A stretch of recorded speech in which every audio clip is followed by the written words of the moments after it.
Alright, so this video is going to cover Chapter 12, Objectives 1 and 2. And so we actually have this chapter split up into two parts just because the nervous system is pretty involved. And so we've got 4 objectives that we're going to be covering in this lesson, and so this particular video is going to cover Objectives 1 and 2. So first off, we have the functions and organs of the nervous system.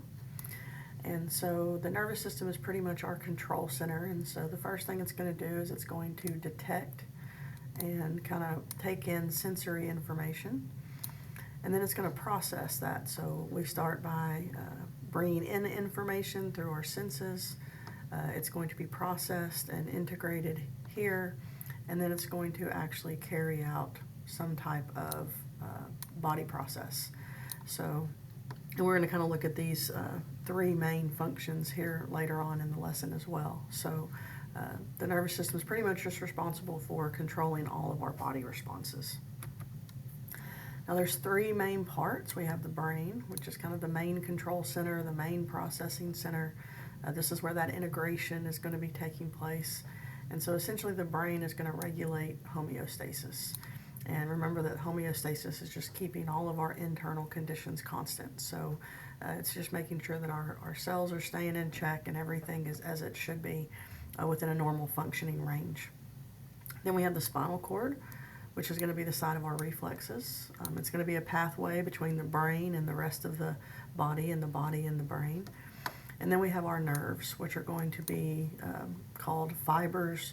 And essentially they're going to be carrying those messages from the brain to the rest of the body.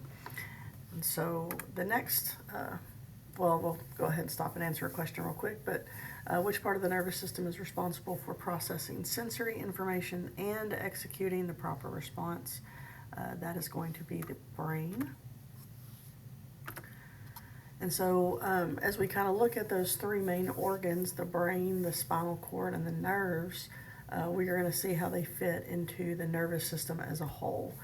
And so the nervous system can be divided into several divisions. There's going to be 2 major divisions, and that is going to be our CNS, which is our central nervous system, and our PNS, and that's going to be our peripheral nervous system. And so the central nervous system is going to be the brain and the spinal cord, like you see over here. This is going to be our main processing center where the integration is taking place. It's where the sensory information is going to go, and it's where the decisions are made with what to do with that sensory information. And then your peripheral nervous system, remember that peripheral kind of means side. If you think about your peripheral vision, these are going to be all of the nerves that are coming off of the central nervous system, and that's going to include your spinal nerves and your cranial nerves.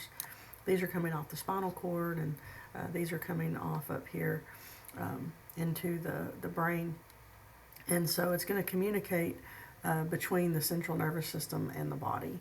And so we have our main line, and then we have all of our nerves that extend from that. Now this is not the only way that we can divide the nervous system, though. We can actually continue with the division. And that peripheral nervous system can be divided into 2 divisions. We have our sensory or our afferent division. This is going to be the division that's bringing information in. It's going to be composed of sensory neurons, and we're going to be covering those here in a little bit.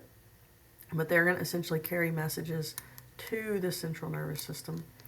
And then we also have the motor or the efferent division, and this is the one that's going to be carrying the information from the central nervous system to the effectors. And an effector is something like a muscle or a gland. So essentially the sensory division is bringing information in, and then the central nervous system is going to decide what to do with that, and then it's going to have an effect.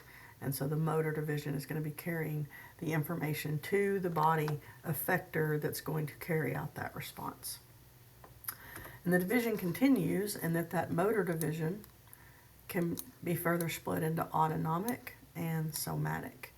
And so back when we covered muscles, we talked about how that, some muscles were voluntary and some muscles were involuntary, and they're going to be all controlled by the nervous system, but those that are voluntary are going to be regulated by that somatic division. So essentially we're looking at skeletal muscle here.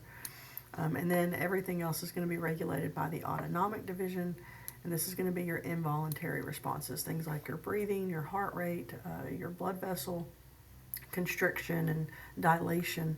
And so your autonomic division is going to control those things that we don't have to think about, things like our digestion and our homeostasis maintenance. And we have one more division, in that autonomic, that involuntary nervous system, is going to be split into our sympathetic division and our parasympathetic division. And so in the sympathetic division, it's essentially dealing with stress. And so it's typically going to speed things up. It's kind of that fight or flight response when you get scared or something like that. You know, your heart rate's going to increase, your breathing's going to go up. And so your sympathetic division helps you respond to stress, whereas your parasympathetic is always going to be opposite of your sympathetic division. And it's going to kind of slow things down. It's more about maintenance, rest, and digest. And so you do have some materials in your packet to help you. There's a video that you can watch with some questions. There's also a chart that kind of shows all of the breakdowns of the divisions in one area. And so I would encourage you to take a look at those. And just a couple of questions. So the central nervous system is comprised of the brain, and that's going to be our spinal cord. And then the peripheral nervous system is comprised of the cranial nerves and the spinal nerves. And then the nervous system consists of what? 2 subdivisions. So remember, there's lots of divisions. You have to be careful here. So the nervous system as a whole is the whole system. And so we're essentially talking about our first split here. So the 2 main subdivisions are going to be our central nervous system and our peripheral nervous system. And then remember that peripheral can be further split into your sensory and motor, which can then be further split into your somatic and autonomic. And then your autonomic can then be split into your sympathetic and your parasympathetic. And that is going to finish up video 1, and we'll continue with objective 3 in the next video.